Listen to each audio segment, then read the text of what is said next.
What is going on, everyone that is watching this video? Thank you for clicking it. I am here to ask a question. Why do people return to old versions of themselves after breakthrough, success, and achievement?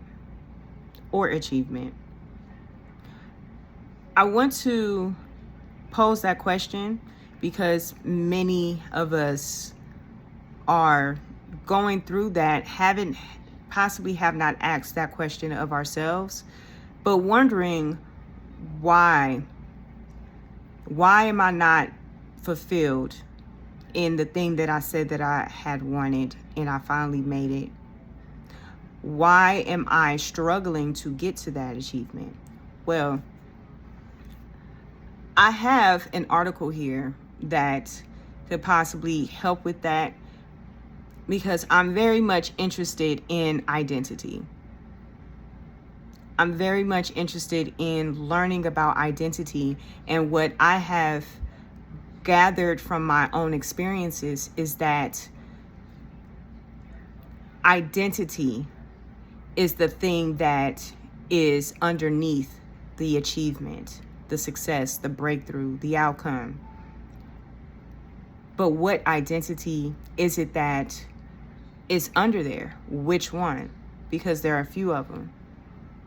There's the chosen identity, meaning that we chose to operate a certain type of way, tell ourselves a certain type of story. There's a borrowed identity, where this is something that we have been encouraged to take on, and we took on someone else's story and made it our own. With that, I am going to be reading an article called Habit and Identity: Behavioral, Cognitive, Affective, and Motivational Facets of Integrated Self by Bas Verplaken and Ji Hsu. I will be reading the abstract. 2 studies investigated associations between habits and identity, in particular, what people consider as their true self. Habit identity associations were assessed by within participant correlations between self-reported habit and associated self-ratings of 80 behaviors. The behaviors were instantiations of 10 basic values. Study 1, significant correlations were observed between individual differences in the strength of habit identity associations, measures of cognitive self-integration, prioritizing self-relevant information, self-esteem, and an orientation toward an ideal self. Study 2 further tested the assumption that habits are associated with identity if these related to important goals or values. An experimental manipulation of value affirmation demonstrated that, compared to a control condition, habit identity associations were stronger if participants explicitly generated the habit and true self ratings while indicating which values the behaviors would serve. Taken together, the results suggest that habits may serve to define who we are, in particular when these are considered in the context of self-related goals or central values.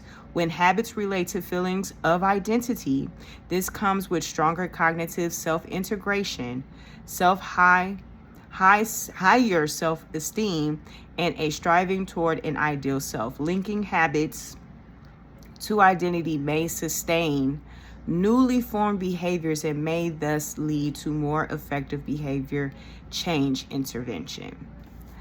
Again, I want to pose the question, why do people return to old versions of themselves after success, breakthrough, achievement, and outcomes?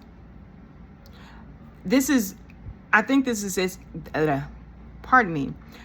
this is important because we all have things that we care to go after. And sometimes the things that we go after, when we're there, when we finally got the thing, it's It's sometimes exciting. There's sometimes we are possibly expecting more, or sometimes we tend to feel unfulfilled. We are not always looking at what God is there within. I'm not talking about anything exterior. I'm talking about more of the interior. The habits, the behaviors, the overall identity, what we are telling ourselves, and how we are positioning ourselves through the actions that we're taking within the identity. So the achievement that any of you have had, whether it's recently or in the past, think about what you had achieved at some point and how did you feel about it. If you felt great about it, kudos to you. I'm so grateful for that. If you were somebody who did not feel fulfilled after that achievement, after getting the thing that you had that you had seen yourself acquire, it could be a relationship, a degree, a home, a car, a friendship, a position, promotion. What was it that you felt that, not even what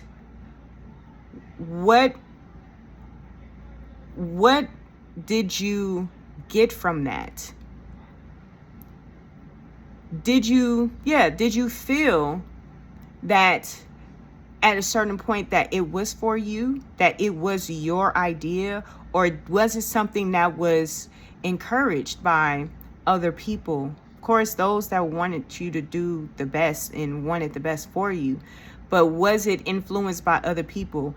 And did you have something else that you wanted to go after that you did not go after, but once you got that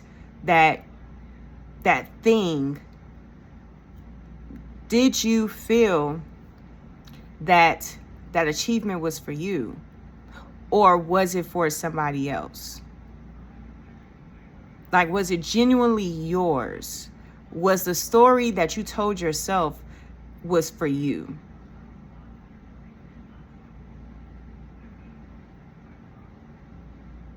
Because this is answering the question, why do people return to old versions of themselves after healing, after achievement, after...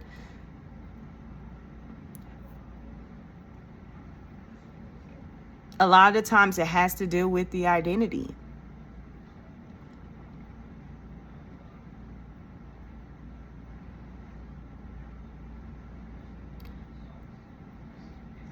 I am looking into learning so much more about identity. So please come with me on this journey. I have some questions that I'm going to be asking, and feel free to put it in the comment section. I will have this article in the description for you so that you can read on and get a better understanding too of what identity is. If you found this video helpful in any way, please like it, please share it. Please let me know in the comment section if you have any articles you would like for me to read on here as well. All right. I'm excited. Let's have this conversation. Let's have this conversation and share this so that other people could look at themselves and see and recognize, what is it? If individuals are unfulfilled with their achievement, that they can see where that started for them. and people who are fulfilled with their achievement to see where that started for them as well. Let's do some more digging, you know? All right. Well, y'all have a great one. Take care.